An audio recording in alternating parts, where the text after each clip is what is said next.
Hello, my friends, and welcome back to Better Than Happy.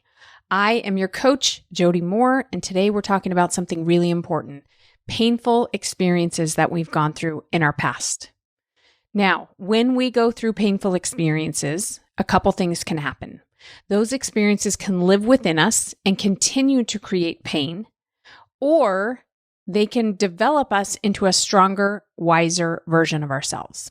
So today we're going to talk about how to turn our past pain into something powerful and useful instead of letting it keep on hurting us. So if you've ever had something hard happen and you're not sure what to do with those big feelings, this episode is for you. This is episode 516, Wisdom versus Trauma. Let's go. Welcome to Better Than Happy, the podcast where we transform our lives by transforming ourselves. My name is Jody Moore. In the decade plus I've been working with clients as a master certified coach, I've helped tens of thousands of people to become empowered. And from empowered, the things that seemed hard become trivial.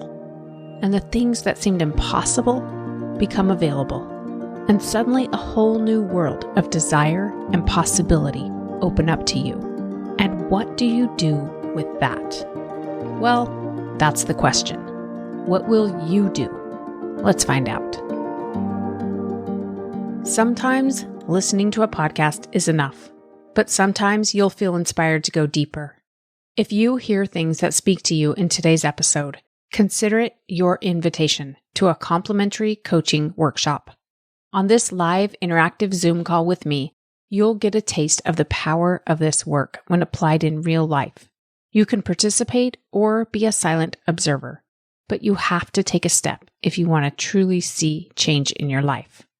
2 steps, actually. Head to jodymoore.com/free coaching and register. Then you just have to show up. Your best life is waiting for you. Will you show up for it? jodymoore.com/free coaching. I'll see you there. Hey there, my friends. Welcome to the podcast, and thank you to all of you who are on the gram with me, who voted, because I had a few ideas of what I was going to do this week for our episode, and this one won, although it was a close tie. The other options were to play a coaching session and dissect it a little bit for you, as we've been doing from time to time here on the podcast, and or to take some of your questions that you've left on our podcast hotline and answer some of those. And it was a very close win, this one, wisdom versus trauma. And so I'm guessing you would like to hear all 3 of those. So those things will be coming up. So if you have a question you want answered, give me a call at 1-888-HI-JODY-M. That's Jody with a Y and M as in more. 1-888-HI-JODY-M. Call and leave me a voicemail. I love to hear your voice. And you never know, we might play your question on the podcast, especially if it's one that you think a lot of people have. If you have a topic you've been talking to your friends about or something, or there's something going on in your community or what have you, give me a call. I'd love to dive into it for you here on the podcast. But today we're talking about wisdom versus trauma. So in coaching differs from therapy in a lot of ways, but one of the main ways is that we do not, at least the kind of coaching I do, we do not spend a lot of time diving into the past. We are not trying to diagnose your past or even understand, maybe some of the people in your life and take some guesses about maybe their diagnoses. And that's not to say that can't be useful work. The work that happens in therapy, it can be. It can give you some compassion and a greater understanding of yourself. But what it does, I find for many people, is give them an understanding of why they're maybe stuck or struggling or in pain, and then leave them going, okay, but now what? So we understand the problem now. We maybe have diagnosed the problem where this came from, but for many of my clients anyway, who come to me after therapy, and they do find the therapy in most cases to be somewhat helpful, but then they get kind of stuck, if you will, in how to move forward. And that's where coaching can really pick up and accelerate creating the life that you want. So with that, in coaching, I don't spend a lot of time in the past, although the truth is we're kind of actually always talking about the past. So here's what I mean by that. We don't dive into your childhood and specific things that may have happened and how you were raised and maybe what was going on for your parents and all that kind of like deep dive into the past. We don't really I don't do that in coaching because there's not really a purpose for that in the work that I do. But we do always take past scenarios, if you will, circumstances, things that you've experienced, things that the people around you have said, and it tends to be a more recent past, right? In order to examine then your mindset, what you are thinking, what you are making it mean. And we do this in order to get leverage over ourselves, over our thinking. It is a skill to redirect your brain and sort of be the leader of your thoughts, to decide intentionally how you're going to think about a situation, whether it be from the past or the present or the future, how you're going to think about it in your mind in order to best serve yourself. I don't even think it's something we can do all the time. And I don't think you need to. But I think if you can do it a little bit, a small percentage of the time, and then the rest of the time let your brain just run on default, you can create a much more extraordinary life. You can find lots of relief, lots of joy, and lots of success at anything that you want to go try and accomplish.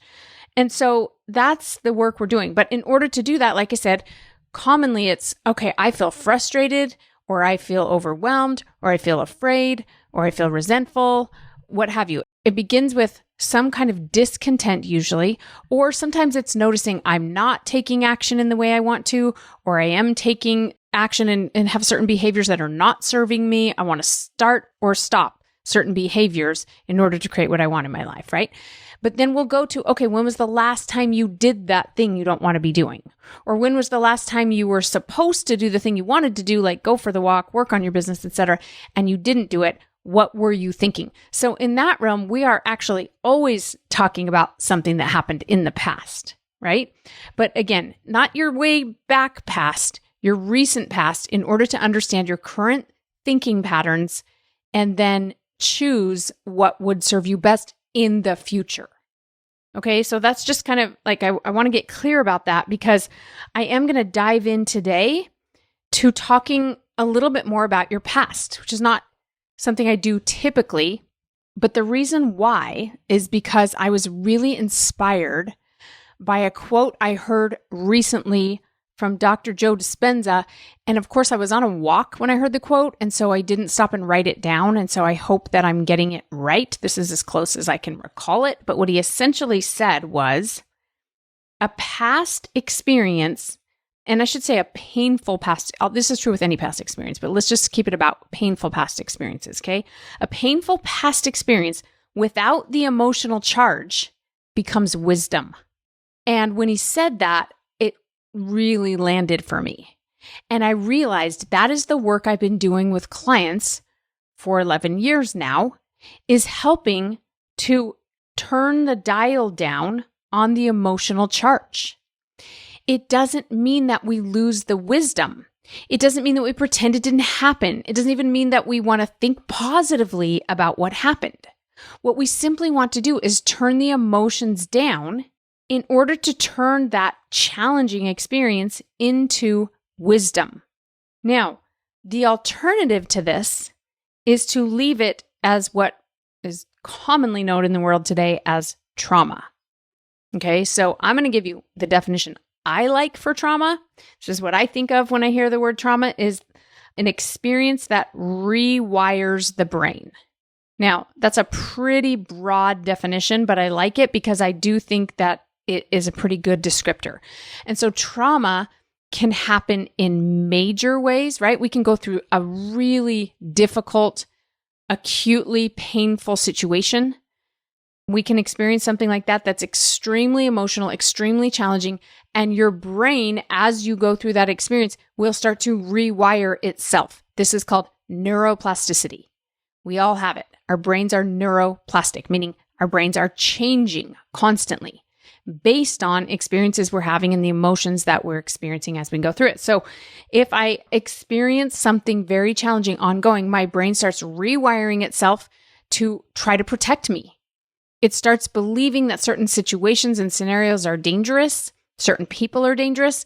It starts seeking coping mechanisms, protective mechanisms, and trying on different things. And so it rewires me to view the world a certain way, to view people a certain way, to view myself in a certain way. You can see why this is a useful adaptive thing, right? It doesn't have to be an experience that painful, though. It can be simply like lowercase t traumas. Everybody has trauma, okay? Something happened when you were a child. Like, I still remember being in 3rd grade and we were playing basketball in PE, and I didn't really understand basketball. Like, I knew the basics, try to get the ball in the basket, but I didn't understand the other rules. And what they said to me was, it's okay, you don't need to understand. Just see that girl right there? She's your girl. You're responsible for defending against her. So stay on her. Try to prevent her from getting the ball or shooting the ball into the basket by, putting your arms up in the air and all that, right? That's all you need to worry about. So I was like, okay, got it. So I follow this girl around the court and I'm all up in her face with my hands and my arms, right? And I think I'm doing a good job. And suddenly I'm told that I need to clear the court because somebody had shot a basket and there was a rebound, and now we were going down to my team's basketball hoop. So I don't need to be guarding this girl. And in fact, I need to get out of the way so the person throwing the ball back in has space. And everybody kind of, in my mind, the kids all yelled at me and sort of laughed at me. And I felt really stupid for not knowing that I was supposed to do that and just sort of being embarrassed, right? That rewired my brain. It's a little thing, right? I'm not saying feel sorry for me. I'm just saying we all have little things like this that rewire our brains. My brain immediately went, oh, be careful about playing group sports because your team will count on you. You'll probably make a mistake. They will be upset. You'll feel terrible. Maybe we don't do team sports. Maybe we just avoid team sports altogether. That seems like the safer route, right? And I just decided from that day forward, I'm not an athlete. I don't do team sports. I liked jogging most of my life. I've done individual sports where nobody else is counting on me. I'm not going to let anyone down. I'm not going to mess it up, right?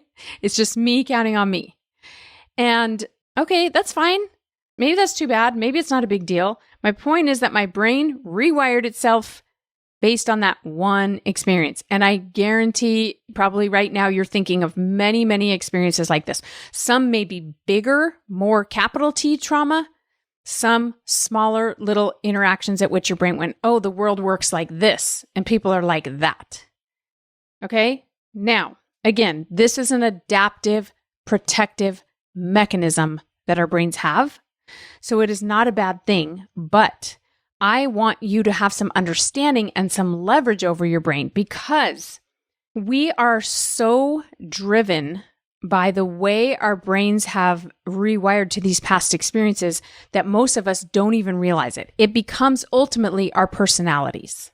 It becomes just the way we are in the world. And people come to expect us to be a certain way, and we usually are that certain way.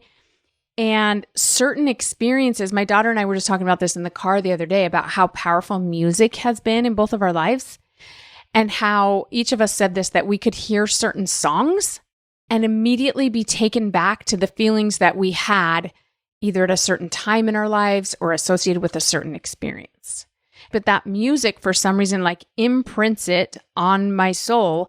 And I'll hear a song and it will remind me of a time or a person. And sometimes it actually brings me to tears because I will miss the people. I will miss that time of my life. I will miss having that experience. It's beautiful, but also painful for me when I hear certain songs, right? The same is true with certain smells. Do you have this experience where you can smell something, maybe like a lotion that I used to wear during a certain phase of my life, or a perfume, or, something that reminds me of someone in my family that I miss or something. And same thing. It's like a bizarre mix of love and gratitude and appreciation and a longing and a missing for that time. So for me, music and smells tend to be really associated with mostly positive emotions for me. Although I'm sure like if I had more capital T trauma, some of those things would probably trigger the negative as well. But anyway, my point is this stuff is wired into our brains. right? And it's happening on a subconscious level. Now, when I smell something and I feel the emotions, it is because I'm having thoughts, but I'm not conscious of those thoughts. I'm much more aware of the feelings first. And the thoughts are happening on a very unconscious level because my brain has rewired itself to have this subconscious view and belief system driving me. So, trauma, that's what trauma does, right? So back to what Joe Dispenza said. If we can turn down the emotional charge, then trauma doesn't have to be something that limits us. And this is what I find, and I'm going to talk to you in just a minute about how do we turn down the emotional charge, about the strategies anyway that I've found and my clients have found to be useful. But here's the thing. If we just leave that trauma as is, and we don't pay attention to it, we don't address it, we don't work on it, on turning down the emotional charge, then trauma will cause our lives to get smaller. We will shrink, right? Because trauma is, that's bad, that's dangerous, this is a real thing that could go wrong. We should avoid all of that stuff. Again, now there can be positive associations, but the negative plays such a stronger role in our brains. We are so biased towards the negative, which again makes sense from a survival standpoint, because if I'm going to miss out on something pleasurable, that's not going to kill me. But there are painful things that could ultimately limit or end my life. And so, of course, the negative plays a much more dramatic role. So if I don't turn down the emotions on the negative trauma, my life will shrink. I will be less willing to be vulnerable and honest and tell the truth, which will minimize the amount of connection I can have in my relationships. I will be less likely to pursue goals. I will be less likely to think big and go after big things because that's scary. Going after big things brings up all kinds of fear for us for all kinds of reasons. Even with completely healthy brains, non-traumatized parts of our brains, still brings up fear because we don't like rejection, we don't like failure, we don't like overwhelm. So if I have trauma on top of it, right, meaning thoughts and beliefs about that it's bad for people to judge you, or that it hurts when people don't support you, or that money can run out and then you're left with, overwhelm and maybe even hunger, basic survival needs sometimes not even being met, right? If I have all that on top of it, there's no way I'm going to consistently override that and go do the big things that I'm capable of doing and maybe on some level want to do in my life. So trauma without being treated, without turning down the emotional charge, makes us shrink and get smaller. But if we do the work on it, then it becomes wisdom. And wisdom helps us create a bigger life. It makes our lives better and easier and gives us more opportunity for joy, growth, fulfillment, and contribution. And so we want to take these experiences and turn them into wisdom. That is ideal. Now, how do we do that? How do we turn down the emotional charge? I'm going to tell you my favorite way is all the work that we are doing in the lab. Those of you in the lab know that this is exactly what we're doing. We're turning down the emotional charge. And I'm going to break it down into 4 kind of strategies that we use. But I highly recommend that you have a way, whether it's coaching or maybe you prefer meditation, maybe you, I don't know, whatever works for you, find a way, because there is no escaping trauma in this life. There's no one going to go through life without pain. You cannot manipulate the world enough to not have any pain. So the alternative is you shrink and get smaller, or you use it to grow bigger. Okay, so the first tool that I use a lot in coaching, and I talk a lot about this here on the podcast because it's difficult and we still are not doing it very consistently. So I'm going to keep on talking about it until we are, and that is to process the pain, to just feel the feelings. It is a difficult thing to teach. It is a difficult thing to put into words, and it's a difficult thing to do. I think there's many, many, many right ways to do it. Okay? So my favorite strategy that works the best for me is to get out of my head and into my body, to just try to find where the pain is. So let's say I have a lot of fear. I'll just use an experience that I've played with a little bit here before because I feel like This is a lowercase t trauma, but I've been able to, I feel like, turn this into wisdom, which is a few years ago. I was driving to pick my kids up from school because it started snowing right about the time the school buses were supposed to get them. It was one of those weird snows that falls pretty fast, but then the sun's going down at the same time. So literally every street in the area where I lived was an ice rink. Not just like icy spots here and there, but just like a sheet of ice covering all the streets. That's why I was going to get them, because we got a note saying the school buses can't get to the school. Please come and pick your kids up. And so in order to get to the school, I have to go down off the hill where we live. And I was driving down this icy road without a guardrail on the side of the road for some unknown odd reason. And I was in my husband's truck, but it doesn't matter if you're on ice. And I started sliding. I was with my teenage son at the time. And we started sliding towards the edge of this drop-off. And I did not know how to stop the car. I couldn't. I was pumping the brakes and doing whatever, and I was freaked out, let's just say. And so was my son. And once we did finally stop, just before getting to the very edge, suddenly I was like, what do we do now? There's a line of cars in front of me. Everyone's slipping and sliding down this hill. There's a line of cars behind me who want to get down the hill. There's a line of cars trying to get up the hill. Everyone's just sliding all over. And I was like, what do I do? We did get down the hill. We got the kids. We eventually got home, but it was dicey. And that experience rewired my brain to be totally afraid of driving in the snow. I didn't love driving in the snow before, but I was freaked out, especially on any kind of hill or road like that. Okay, so when I feel the emotions, and by the way, thank goodness I knew this worked, because as I was in my husband's truck sliding towards the edge, I just kept saying to myself, just do fear, just be afraid. It's okay to be afraid. And I just felt my heart beating really fast, felt my temperature rising, felt the knot in my stomach and the pressure in my chest. And I just took deeper breaths and was like, gonna do some fear now. We're gonna do some fear. Okay. Now, after that experience, every time my brain replays it and thinks about what could have gone wrong and what did go wrong and what, like all that, your brain will keep replaying it, right? Because it's trying to tell you to remember this. Don't forget this. This could have ended terribly. That felt painful even in the process. Let's try to avoid that at all costs. Every time I replay it in my mind, fear again. Okay. And I would just, again, all right, we're doing some fear again right now. Same thing, deep breaths, find it in my body, notice the changes it creates in my physiology, like the literal change in my body temperature, the literal tightness and knots and the movement or the lack of movement, like the heavy brick that sometimes it is. And you just notice it, relax, keep breathing, and it's gone again.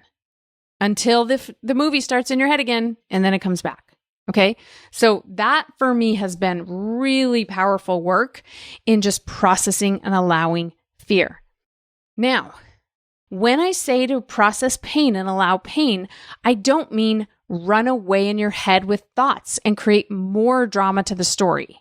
That might happen. Again, the brain's going to offer it to you at times, or mine does anyway, but I'm not saying fuel the thoughts.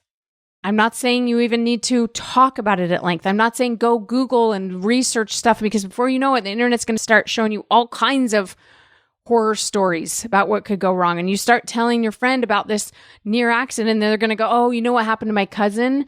And before you know it, we're fueling the story, the painful story, the thoughts. That is not the same as processing the emotions, you guys. Processing the emotions is a embodied experience where you connect with you. You slow down your mind and drop into your body, and you just breathe and be with that experience of pain. Again, that's the best way I can describe it. However you find is useful to do it, I'm all in for. Okay? The second tool that we use a lot in coaching that will turn trauma into wisdom is to reframe the story. Okay. I don't usually do this with clients if they're still in the thick of feeling a lot of emotions about it. We have to experience the emotions, process them a little bit. Until then, we're ready to go now back into the head and take a look at the story that you're believing. Okay. And reframe it. Reframing the story doesn't mean just thinking positively about it. It doesn't mean trying to fool yourself or pretend that it didn't happen. It's much more complex than that, which is why it typically requires, for me and my clients, a little coaching, because we have to understand the story you're currently believing. We have to find some other things that you also already believe. You're just not focused on those things. And then we have to craft a story that still feels believable. I'm going to give you a few thoughts and stories to play with that might be relevant to you, but again, this is a personal and individual experience. Listening to a lot of coaching or listening to anybody that has a really useful worldview will help you to find stories to borrow from. But I'll give you a few here today. First of all, when it comes to your past, I want you to remember that nothing has gone wrong. Nothing that you did was wrong. Now, this is one that not everybody loves, because some people say, well, I want to think that that thing that I did was wrong so that I don't do it again. And I don't want to do it again. And maybe it goes against your morals or your values, or maybe it just feels like a mistake, like choosing to drive down that icy road at that time. Maybe that was a mistake. I should have gone a different way, right? But when we do this kind of arguing with the past, what we do is we keep replaying and generating more pain that we have to then go process. I don't want you to create any more of it. We want the brain to settle down and stop creating it, okay? So every time you replay that in your head, you create more of it. At some point, you can decide, I was absolutely supposed to go down that street and have that experience. How do we know? Because that's what I did, okay? And that doesn't mean I have to ever do that again. I can make a different choice in the future. Doesn't this sound like wisdom, by the way? Yeah, this is what wisdom is. Wisdom is, okay, you know what? Apparently, I was supposed to learn that going down that street on an icy, snowy day is not ideal in my husband's truck, so that I cannot do that again next time if I can at all avoid it. The other thing I learned is, okay, don't laugh at me, you guys, but I didn't realize that in every automatic car, I think most automatic cars anyway, you can shift it into manual and then you can just downshift the engine and slow down by changing the gears in the engine. Is that right? Is that what's happening? I'm not a car person.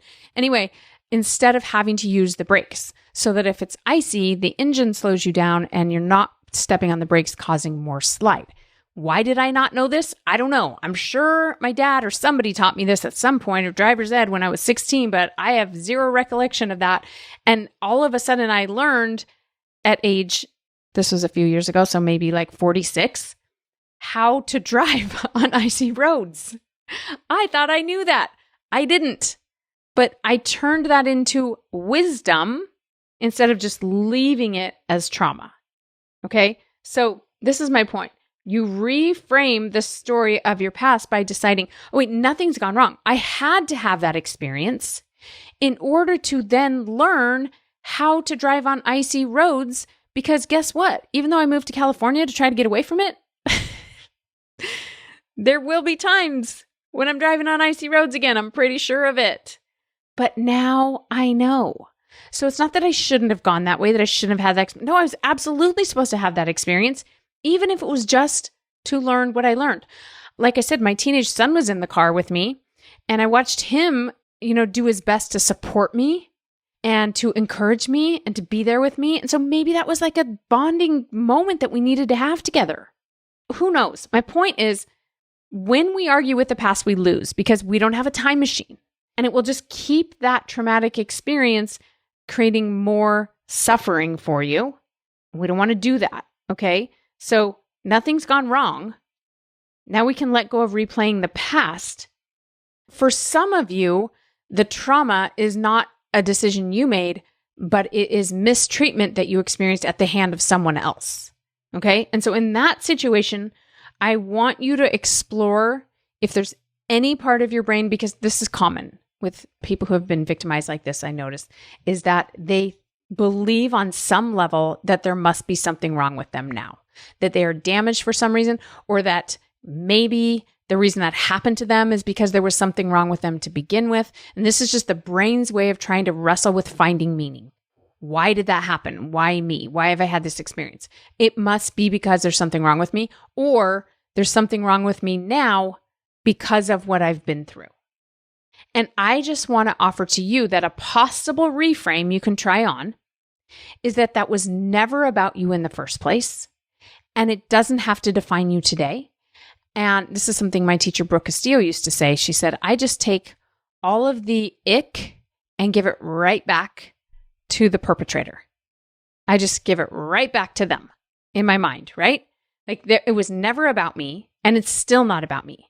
That was something they chose and they did. That was about them, their drama, trauma, pain, etc. That was never about me, and it's not about me today. Okay, so again, that might take a little working through, but that's a story I wanted to offer to you if you can relate to that type of a situation where you've been victimized in your past. Another one that I love is this thought that whenever something really painful or scary happens, we can use it to think, oh my gosh, the world is scary and dangerous, or we can use it to believe I'm clearly protected. Okay, so this one helps me a lot with my kids because I'll hear about experiences they've had that would not be the experiences I would choose for them, right? Have put them in danger or something along these lines. And it sort of freaks my brain out going, oh my gosh, I can't believe that thing happened. And you didn't stop it at some point, or you didn't know it was going to happen or whatever. Something could happen to my kids. That is a scarier thought to me than something happening to me even, right? But then what I remember is, well, she's clearly protected because she's fine. Because even though maybe that was an ideal situation, she's still here. She's still alive. Even if there's a lot of pain that we need to process on the other side of it, she's okay. I'm okay. We're here. We can get through this. Clearly, she's protected, he's protected, or I'm protected. I like to picture angels, guardian angels around my children or around me. Clearly, I have angels looking out for me. Listen, this is all just a story, although I do believe in that stuff. But even if you don't, what serves you better? To believe that, oh my gosh, that was scary and the world is a scary place, or clearly I'm protected, they're protected. We're all going to have the experiences we're supposed to, because it doesn't make any sense that they came away from that fine. So anyway, that's just another thought you can try on in a reframe. The final one I'll give you that I love is, I just like to believe that the universe is constantly conspiring in my favor. There's a lot of people who teach this. I happen to believe it, and it brings me so much peace and helps me let go of trauma, right? Because again, if we take that example where I'm driving my husband's truck and we're sliding for the edge of the cliff, and I just go, the universe is clearly conspiring in my favor. And I don't know how, but maybe I needed, like I said, to have that experience in order to learn something about how to drive a truck down an icy hill in order to prevent something else happening down the road. Or maybe my son needed to have that experience to take away some kind of knowledge about how to drive on an icy road. And he's going to make a better choice and do better driving on ice. Because of it, I'll be none the wiser, right? But if you just decide it's all rigged in your favor, then you can stop arguing with the things that have happened in the past and decide that in some way it's preparing us for the best possible future. Okay? So this whole reframe thing is really powerful. And again, if any one of those examples I just gave you, you're like, no, that doesn't work for me, come to the free coaching call I do, and I can help you to find a reframe, because it does sometimes take some personal diving in and finding the right one for you, because it has to be believable to you. Okay, next tool we use is to come back to the present. Okay? So trauma is always about a past event. It's a replay of a past event. When we're in the middle of it, like when I'm in the truck sliding down the hill, it's not trauma yet. It's just fight or flight. The brain moves into fight or flight, right? In order to try to protect us.